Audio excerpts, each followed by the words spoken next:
ഹുറൂഫുൽ മുഖത്താ കൊണ്ട് തുടങ്ങുന്ന മറ്റൊരു സൂറത്താണല്ലോ സൂറത്തു ത്വാഹ.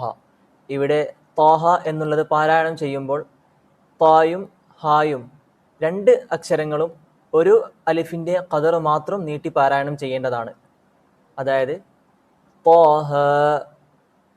ഇനി നാം ദിവസവും ഓതാറുള്ള സൂറത്തു യാസീൻ, ഇവിടെ പാരായണം ചെയ്യുമ്പോൾ ശ്രദ്ധിക്കേണ്ടത് യാ എന്ന ഹർഫ് ഒരു അലിഫിൻ്റെ ഖദറും എന്നാൽ സീൻ എന്ന ഹർഫ് 3 അലിഫിൻ്റെ ഖദറും നീട്ടിയാണ് പാരായണം ചെയ്യേണ്ടത്. ഒന്ന് ഓതി നോക്കാം. ബിസ്മില്ലാഹിർ റഹ്മാനിർ റഹീം യാസീൻ. സൂറത്ത് യാസീനിൽ ശ്രദ്ധിച്ചതുപോലെ തന്നെയാണ് സൂറത്ത് നംലിലെ ആദ്യ ആയത്തായ തോസീൻ എന്ന പദം ഓതേണ്ടത്. തോ എന്ന പദം ഒറ്റ അലിഫിൻ്റെ ഖദറിലും സീൻ എന്ന പദം 3 അലിഫിൻ്റെ ഖദറിലുമാണ് ഓതേണ്ടത്. തോസീൻ.